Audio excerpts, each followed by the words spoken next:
Assalamualaikum warahmatullahi wabarakatuh. Waalaikumsalam warahmatullahi wabarakatuh. Oke, selamat pagi anak-anak Bapak sekalian. Pagi, Pak. Apa kabar kalian? Ada yang sakit?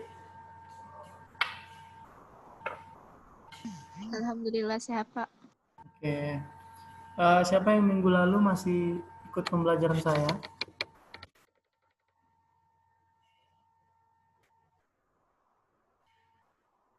Ada yang ikut pembelajaran saya minggu lalu? Selasa lalu? Nggak ada ya? Oke. Ada nggak? Oke. Baik. Tidak ada masalah. Jadi saya harap kalian sudah lihat materi di psikologi. Jadi ini saya akan lanjut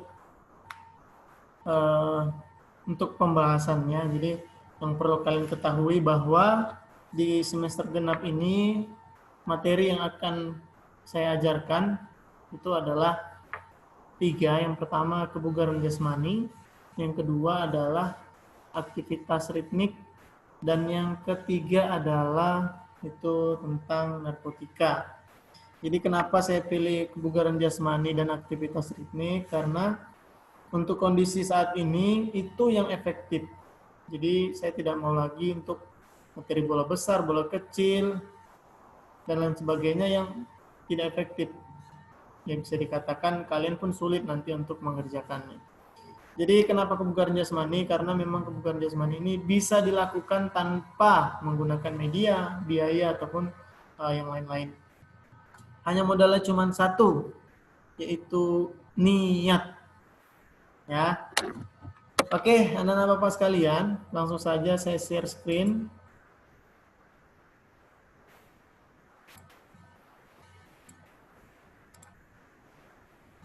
Udah kelihatan? Sudah? Sudah, Sir. Oke. Baik, di pertemuan minggu lalu, ya jadi saya membahas tentang keseluruhan secara umum tentang kebugaran jasmani. Jadi seperti saya katakan minggu lalu, saya akan membahas hari ini komponen kebugaran jasmani. Kalian pasti sudah tahu komponen apa saja dalam kebugaran jasmani. Tetapi untuk gerakan-gerakan bentuk latihan itu mungkin perlu saya tegaskan dan saya beritahu kepada kalian agar nanti kalian untuk meningkatkan kebugaran jasmaninya dapat mengatur sendiri, ya mengatur mandiri pola latihannya. Jadi anak-anak Bapak sekalian, runtunannya seperti ini. Di kebugaran jasmani ini, ya tentunya kita bergerak untuk kita sehat, ya kita sehat. Jadi di awal itu dimulai dari pola istirahat, pola makan. Dari pola makan menimbulkan sistem energi. Ya mungkin di biologi sudah kalian pelajari. Ya menimbulkan sistem energi. Sistem energi ini kalian gunakan atau kalian pakai untuk kalian beraktivitas sehari-hari. Ya. Kemudian ketika kalian melakukan aktivitas sehari-hari tidak mengalami kelelahan yang berlebihan, maka kalian dimasuk kategori bugar. Ya, jadi kalau misalnya kalian tidak bugar, maka ada latihan-latihan untuk meningkatkan kebugaran jasmani. Jadi berikut ini adalah 10 komponen kebugaran jasmani. Oke. Jadi bukan hanya untuk kebugaran jasmani saja, tetapi kondisi tubuh apapun, kondisi tubuh yang lain-lain. Contohnya begini, saya ingin menjadi seorang atlet, atau nggak usah atlet lah, saya pengen sekali saya memiliki kecepatan berlari, ya kecepatan berlari, karena menurut saya kalau larinya cepat atau kencang memiliki keistimewaan. Contohnya, oke, saya mau lari saya kencang nih. Apa yang harus saya lakukan? Ini di luar dari konteks. Ini kalian sudah bugar nih. Ini kalian sudah bugar. Oke, aku buat bentuk latihan lah. Latihan apa ya untuk meningkatkan kecepatanku? Nah, nanti kita bahas. Ya, kita bahas. Ada 10 komponen. Ya, jadi yang pertama adalah kelentukan atau kelenturan. Oke, aku mau tubuhku lentur.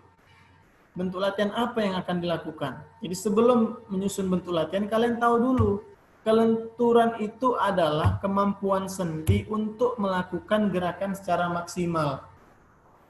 Ya, berarti kalau misalnya kalian tidak bisa kayang, berarti kalian tidak lentur atau tidak lentuk. Oke, lanjut.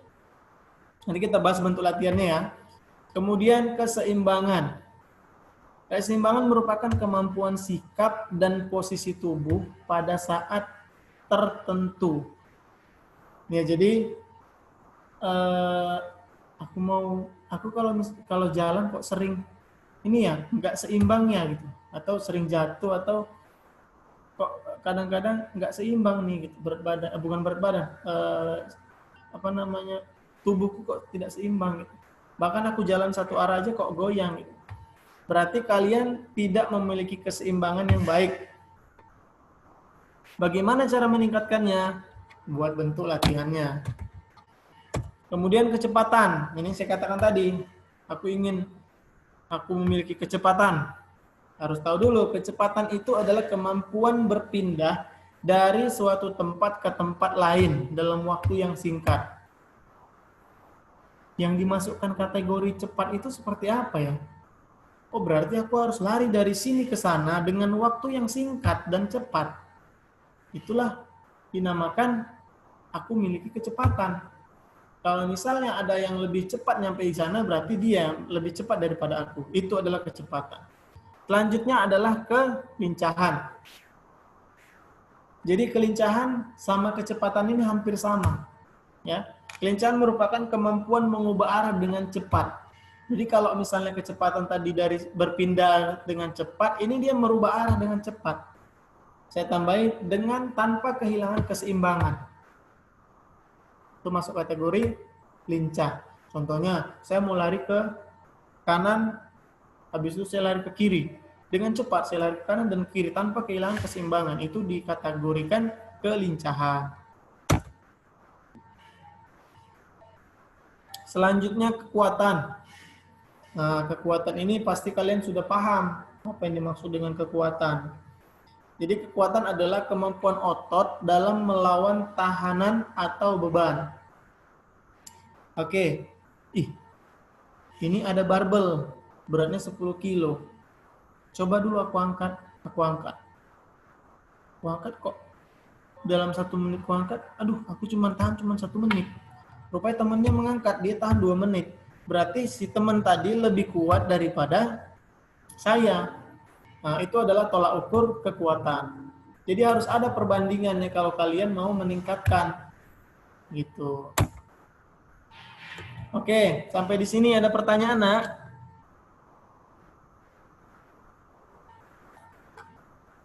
Sidik, mana Sidik?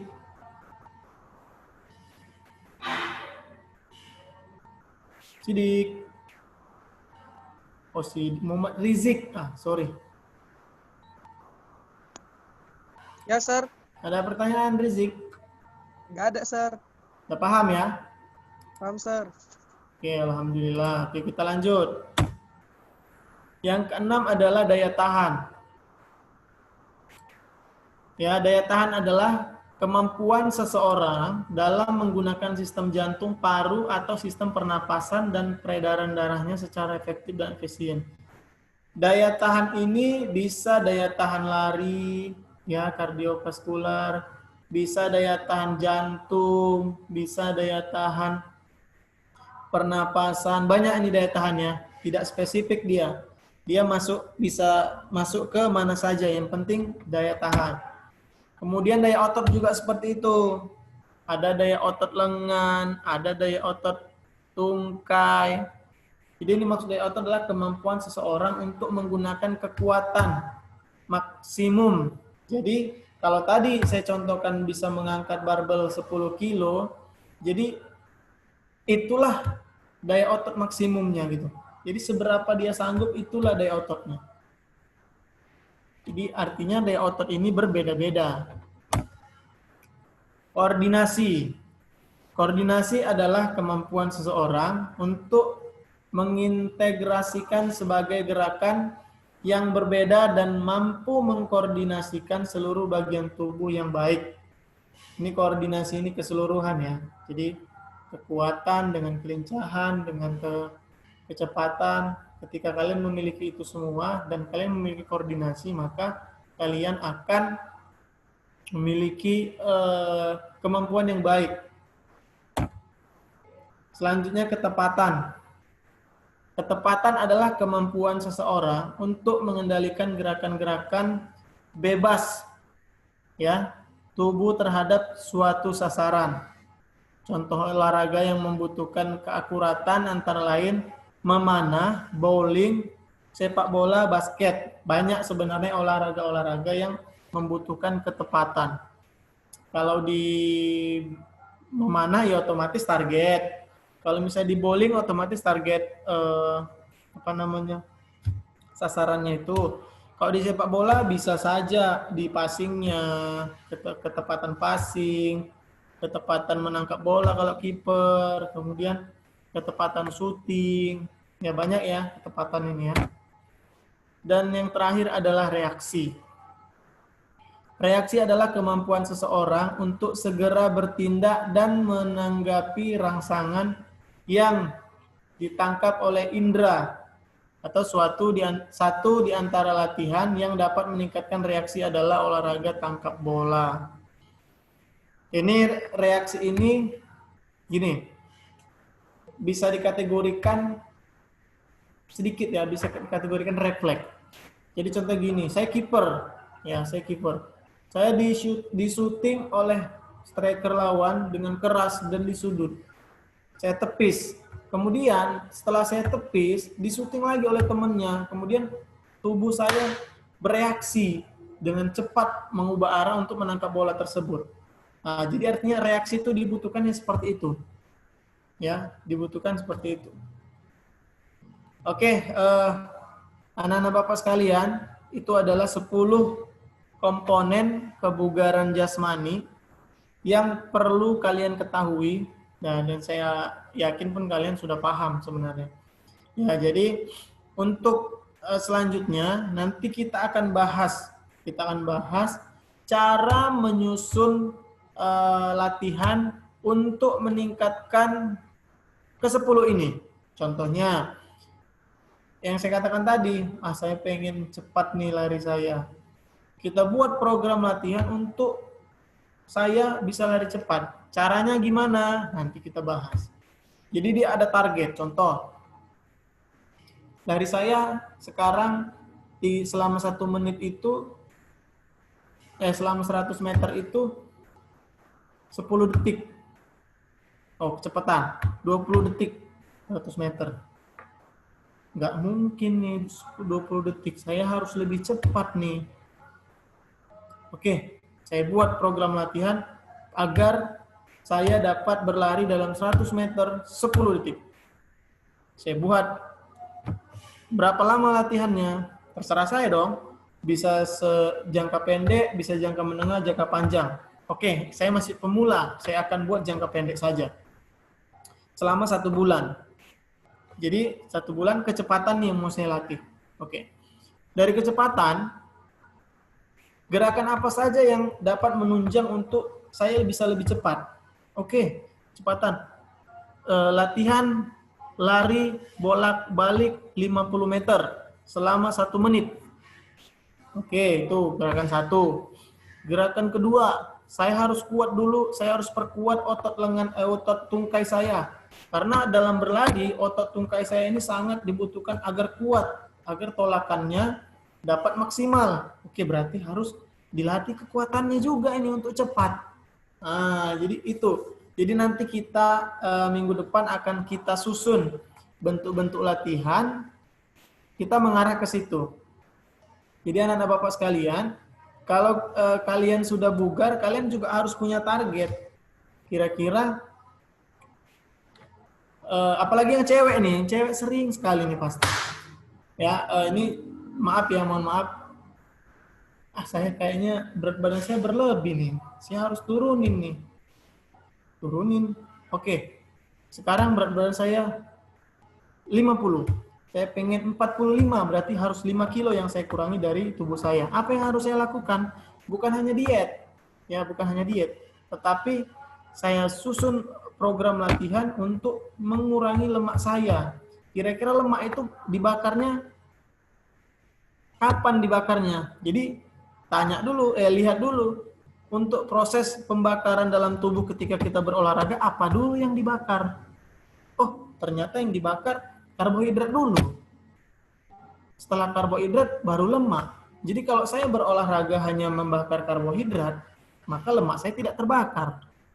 Berarti untuk membakar lemak saya harus olahraga dengan intensitas yang lama agar karbohidrat saya habis dibakar, selanjutnya masuk lemak dibakar, maka turunlah berat badan saya.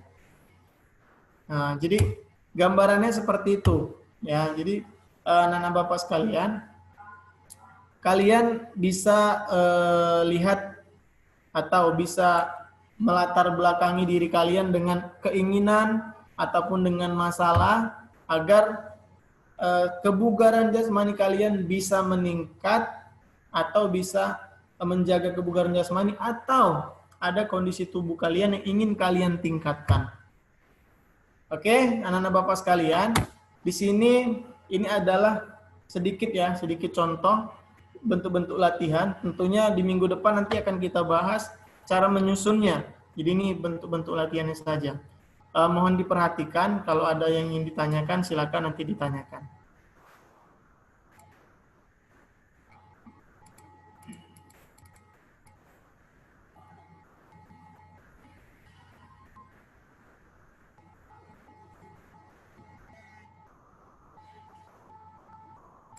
Oke, sebelum saya lanjut, apakah gambarnya putus-putus atau gimana?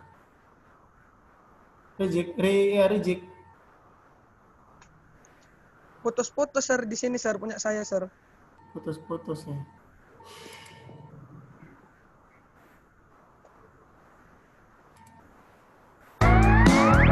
Oke, sekarang gimana?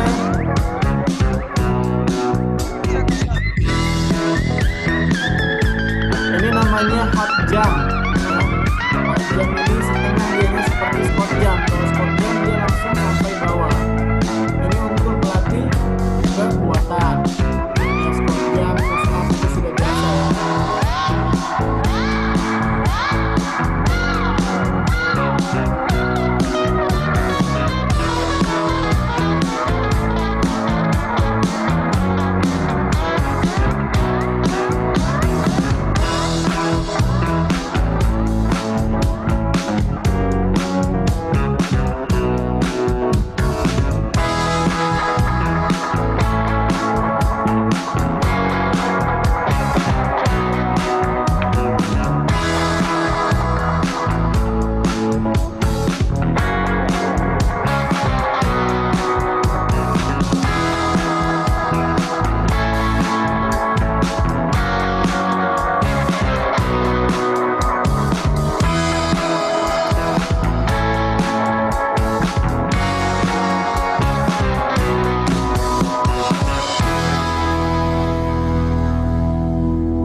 Oke, anak-anak Bapak sekalian, itu sedikit contoh untuk bentuk latihan 10 komponen kebugaran jasmani tadi.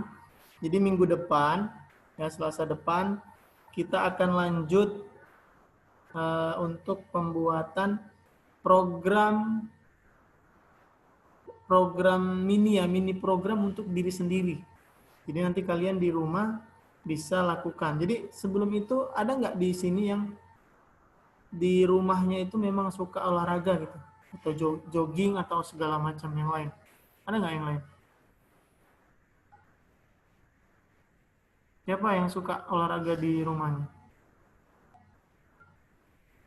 Atau semua ini timnya rebahan nih, jangan-jangan. Oke, jadi anak-anak Bapak sekalian ya, kalau kalian sekarang masih sehat ya alhamdulillah. Tapi saran saya, kesehatan itu penting ya, mumpung kalian sehat kalian harus jaga dengan rutin berolahraga. Karena memang pada dasarnya ketika kalian nanti sakit, saya bukan mendoakan kalian sakit, tapi ini real kenyataan, saya juga pernah sakit ya. Jadi ketika kalian sakit, kalian pergi ke dokter, kalian pergi ke perawat ya, perawat, kalian dikasih obat. Kemudian kalian dikasih tips oleh dokter ataupun perawat tersebut.